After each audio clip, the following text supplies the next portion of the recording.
Welcome to another program in our series, Freethinking Forum. I'm Bill Weir, producer and host, and I'm delighted to have with me George Kubik. Thank you, Bill. Pleasure to be here today. We've known each other a while as fellow members of the Minnesota Futurists. We have. But George, what would you like to say by way of introduction? Well, again, my name is George Kubik. I work for a firm which I own, Anticipatory Futures Group, and I've been a long-time member of the Minnesota Futures, as have you, Bill. My hobby and my avocation is the future, and I'm glad we're to be going to here learn to a lot explain about it. that today. Thank you.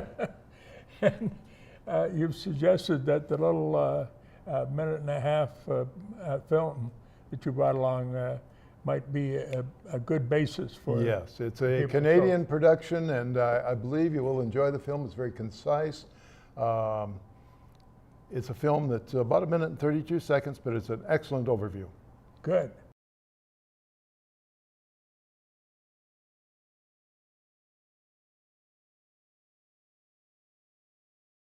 The practice of looking forward into the future is something we all do naturally. When we imagine possible futures, explore options, weigh pros and cons, and design plans, we're using foresight. When we run mental movies to explore possible strategies and goals, we're also using foresight. Increasingly, organizations and governments are using foresight to think creatively and systematically about the future. Foresight enables us to make better plans and reduce surprises. It helps inform policy decisions, design public services, and shape strategies. Strategic foresight is a practice that uses evidence, creativity, expertise, and participation.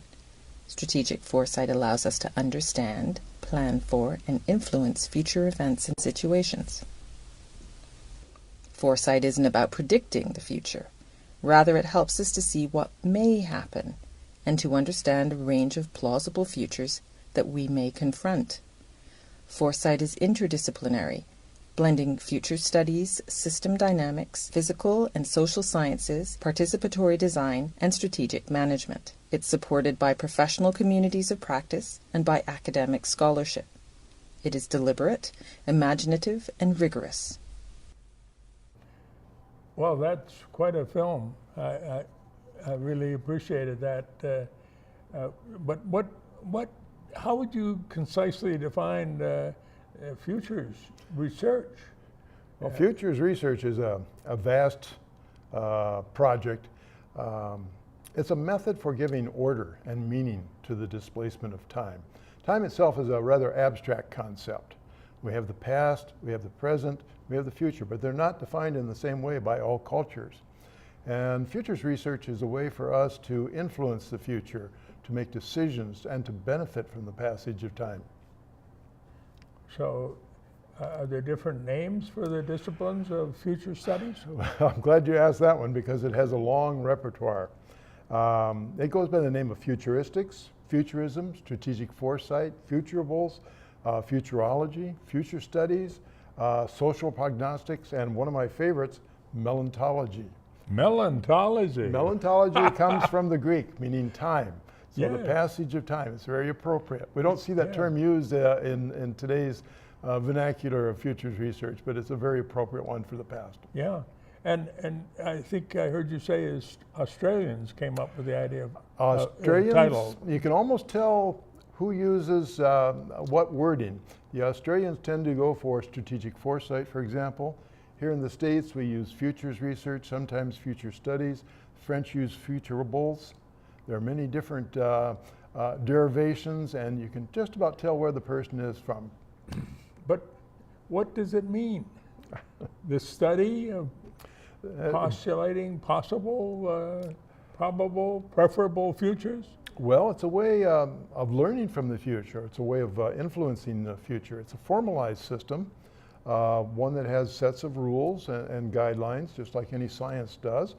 It is a very rigorous endeavor.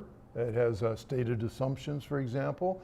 It has rules about collecting data, just as science methods do. But the one thing that separates it from Western science, as a rule, is non-repeatability. Generally, this is where it tends to ease over into the art form, and the results are often not replicable, and they're very context sensitive, so they shouldn't be replicable, and that's very different from science. Yes. So they overlap both, science and art. But do you want to say more about your background, involvement? I think you made some television, didn't you? With We have done television. We've televised in a lot of different parts of the world, to the Chinese, for example, Pacific Rim, Japan, European nations. and you were often with Art Harkin? Dr. Art Harkins. He was my mentor for a good many decades, and probably one of the finest futurists that has ever lived, in my opinion. He passed away here about 2 years ago. But that's where I learned the trade. And it was a long journey. I studied under him for close to 30 years. Very slow learner, as you probably guess. Very slow. A lot to learn. Yes, and a lot to learn. Well, some people would ask, why study the future? Well, What do you say? we have a new form of economy arising, for example. And this new economy is very different than previous economies. And what it does is it's forcing us to learn about change and from change, as well as about uncertainty, anticipatory capabilities. All of these are needed in this new type of economy where the brain power is very quickly replacing the manual labor in many, many different professions. Making us all fat. Yes, present party included, yes. But we're learning from the changes that are occurring between and among the different paradigms of thought about what is going on around us and what could be happening in the future. We want to have a method for influencing the future, if you will, of making decisions now that will have impact further out. So the purpose of future research? Well, one of the major purposes is to give us, and has many different goals, but it forces us to think about the futures. The reason for this is pretty straightforward. In the past, change was very, very slow. It's pretty fast now. It is very fast-paced now. If you've lived in the 1400s, 1500s, 1600s, 1800s, even the 1900s, pace of change was very slow by our comparison. If you lived in a village, the village blacksmith, his son would probably be the village blacksmith after him, and his son would be the village blacksmith, and this would go on for maybe 100 years or more. Professions changed slowly, tasks were very slowly. Diffusion of innovation. When we have a new development today, instantaneously, it's around the world. Back then it might take 10 years, 50 years, 100 years just to go a few villages over. So we need more to really try to get in touch with what could happen. By building a foresight and an anticipatory capability, we're actually developing a futures readiness, if you will. We're preparing ourselves to be ready for these types of changes and to influence their outcomes and study their impacts. And foresight is a very important term, a culture of foresight. A culture of foresight, yes. Yeah, and it's not prediction. It is definitely not prediction. That's one of the things that is not in our repertoire. Predictive capability assumes that there's been some type of divine intervention, in my opinion. You use the term very loosely in the scientific literature. You'll see prediction, small p, occurring all over. Forecasting, for example, scientific prediction. But generally what they mean is a projection or a probability or some preferred outcome rather than a definite, precise outcome that will occur no matter what. We don't see that happening. Yeah, but who uses future research? Is it the futures traders on the stock exchange? An easier question is to find out who doesn't use the future. The reason I say that is that we're all futurists, as we've talked many times, Bill. Every day when we get up in the morning, we stand in front of a mirror, for example, and we rehearse our day. We think about what is to come. The meeting we have this afternoon, maybe the rendezvous we have with a loved one in the evening, what we're going to be doing next week, our vacation next year. These are all anticipatory behaviors. And humans are basically anticipatory systems. All life is anticipatory. We're strongly anticipatory. That's a necessary component in the Well, at definition least of some humans. of us are. Well, I'm not as sure. my wife reminds me every once in a while, not too anticipatory. Yeah. But what are some of the assumptions that futurists make? There are a great many assumptions, and they vary with the context a little bit, but some basic assumptions that tend to remain in place. The assumption of pluralism in futures. There are many different possible futures that are available to us. These futures are very dynamic.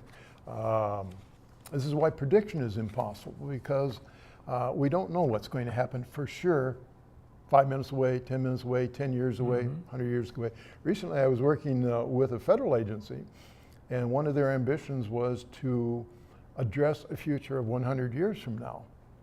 And I said, well, that's a noble goal, but I think you're going to find in your particular profession, 5 or 10 years is going to be stretching the limit. It's very context sensitive. And generally we find that near-term futures are suitable for trades, for example, in the trading markets. Further down the line, if you're talking about ecological futures, then maybe you can get 50 or 100 years out. Yeah. And so the time frames, yes, that's so important. But what methodologies and techniques are used in conducting futures research? Well, the slide that people will see has 39 different methodologies. that particular slide comes from Jerome Glenn with the World Futures Society. He has his own firm also. And these are 39 of some of the very basic methods that are in place for most futures work around the world. But that's not the limit. In 1978, I believe it was, the U.S. Corps of Engineers had a contract with SRI, Stanford Research Institute at Menlo, California. And they came up with 150 different methodologies, which they documented in a 3-volume set. Wow. So there are quite a few, and that was by no means exhausting the field. So there are many, many different methodologies. Myself, I prefer the use of about 4 or 5. It's like having tools in your toolbox at home. Yeah. Which of the 5 are the 5 that you use? Well, I like scenario development. I like Delphi. That's an expert opinion base. Based on the ancient Greek It Delphi? absolutely is. It was adopted from the Greek, very astute. It was developed by Herman Kahn in the 1950s and others. And it was for use in the Department of Defense at that time. And that's where much of our futures thinking comes from in America. It's from the Rand Institute that was developed at that time. The other 2 that you see in wide use are environmental scanning and the futures wheel. And that's futures impact wheel, basically. So we're looking at a lot of different variables. We need different tools depending on the context. I've heard about a cone of plausibility. The cone of plausibility. What's that have to do with it? Well, the cone of plausibility was developed a long time ago, and I'm not sure who developed the original one. It has many different variations on it. The current cone of plausibility that is in wide use was developed by Dr. Bishop. And Bishop has been the director of the Houston Futures Research Institute, the division of the university down there. Houston, Texas? Houston, Texas. He recently retired about a year ago, but this particular cone of plausibility was his development. And basically what it does is it describes the future and the past in terms of 2 cones that come together in the present. Yeah. And the cones tell us a little bit about the widening. If we think about planning, for example, planning is the opposite of futures. If you reverse the cone, look through the wide end down to the narrow, you dedicate your resources to that particular outcome. It's a desired outcome. So you dedicate your resources to that. In futures, we do the opposite. We open the cone this way so that we can see all these peripheral possibilities. What could happen? What could happen, what we would prefer to happen, what is plausible to happen. And this cone tells us a little bit about how we can expect this to occur. Well,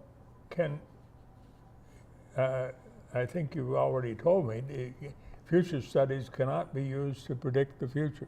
Absolutely not. Prediction, again, is well beyond our capability for a variety of reasons. One of them has to do with causality, and we'll talk about that in a few minutes. But we have a rather restricted form of causality that we have in wide use today. A causes B causes C. And there are other ways of looking at it. There are other ways of understanding. Aristotle told us about? Yeah, it goes way back to Aristotle. Those Greeks were really wonderful people. As we were talking about, I'm not sure if the Greeks were an especially astute group, but I think they were very enlightened.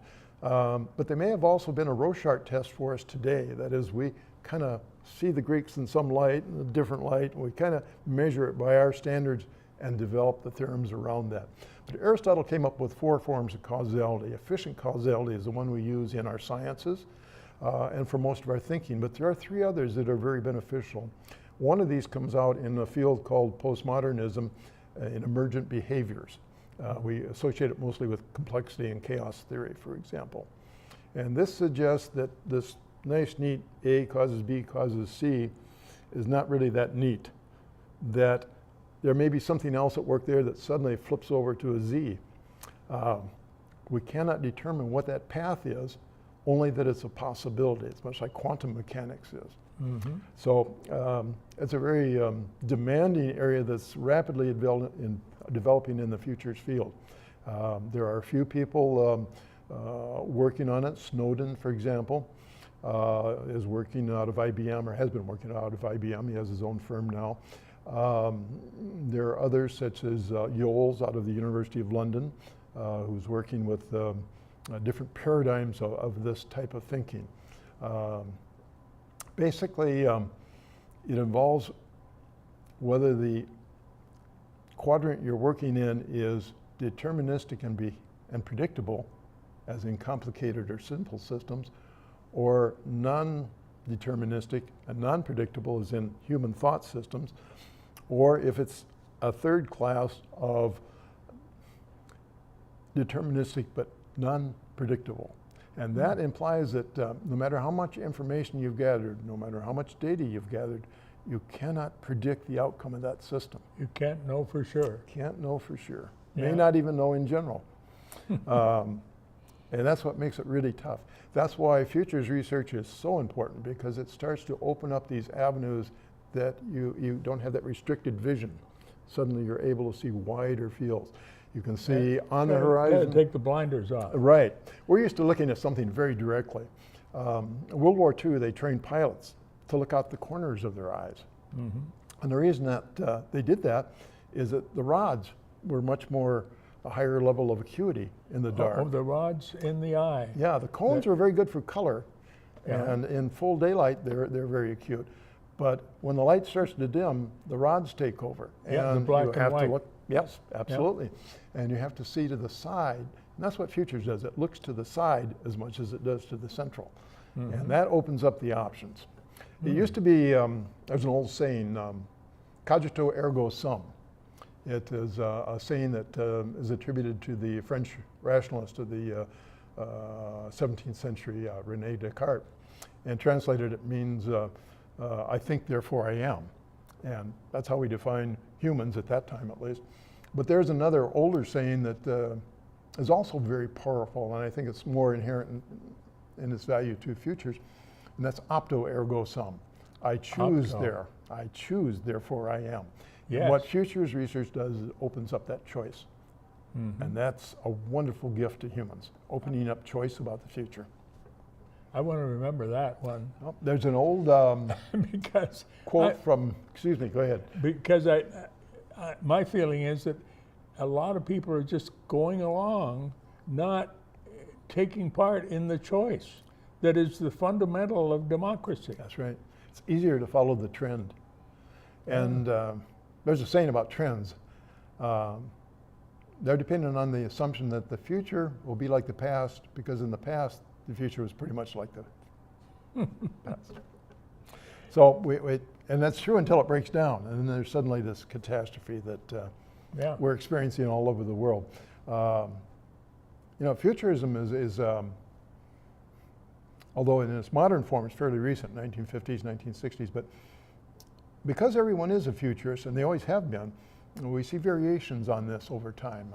For example, you see the old priests along the Nile. Every year in the spring, they'd go out with the emperor, or to the ruler of the country, and they would make a prognostication about whether or not to plant in the Delta and along the Nile.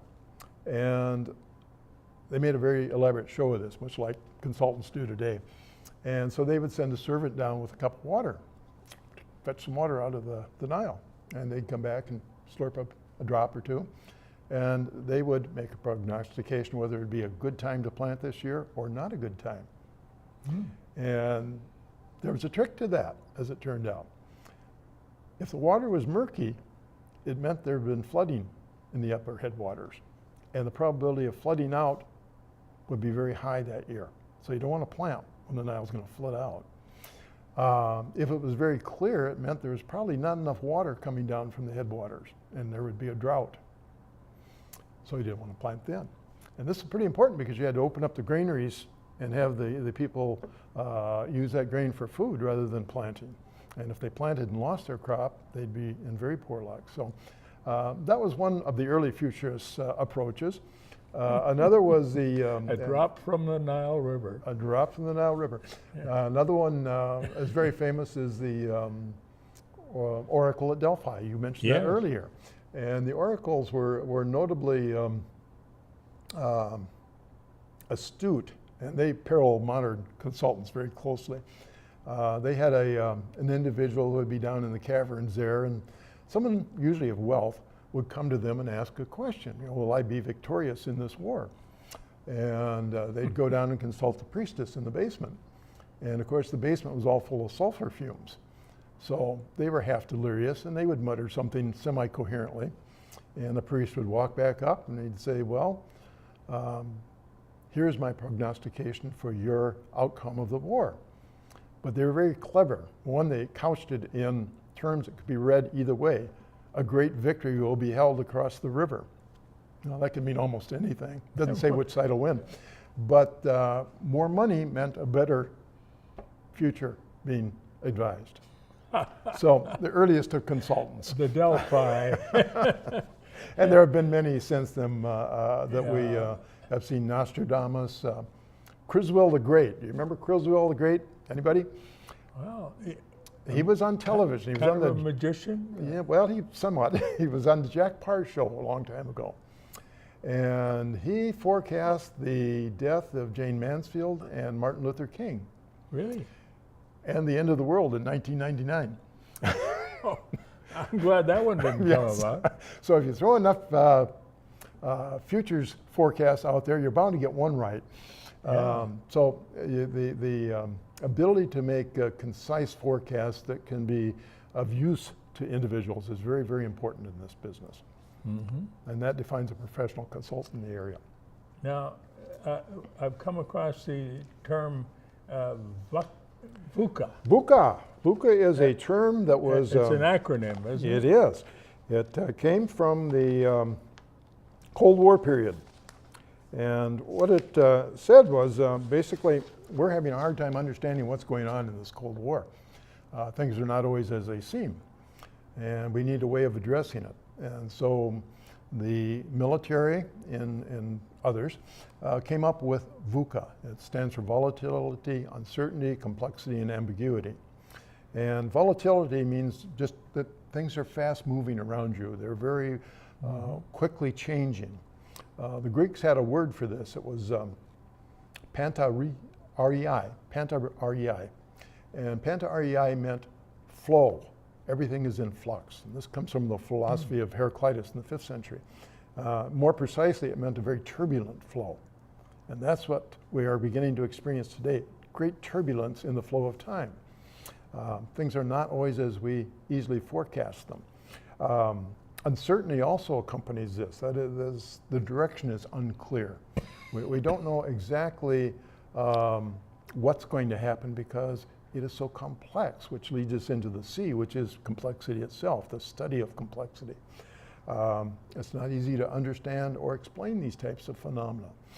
Generally, as we've mentioned, you see them from the fringe, or More properly, they are emergent systems. They're not prior existing systems, so they're not amenable to that trend extrapolation that we commonly have used in the past. The trend extrapolation starts to break down and flutter all over. Emergent systems are non-predictable systems. Prigogine, for example, in dissipative structuring of far from equilibrium structuring, explained this quite well. And we're still trying to understand how we can apply these principles to the future.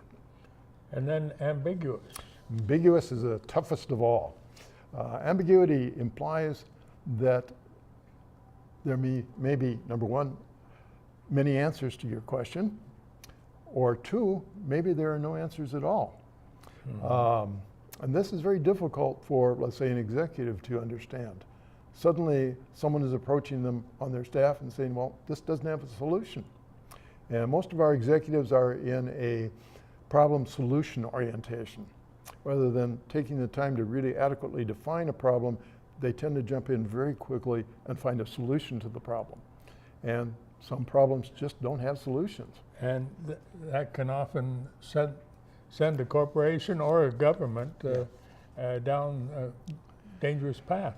We find this is the new normal. We hear this phrase every once in a while. The VUCA is the new normal? New normal. That's going to be the way we used to being the volatility, the uncertainty, the complexity, the ambiguity. That's right.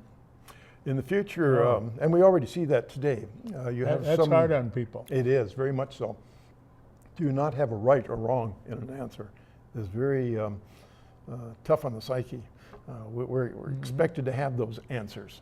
But we have to stop and think here. If you're an executive and you're looking at the direction for a firm, for example, an individual may come up and you ask him the question, which direction do we go? And he says, well, there it is, direction A.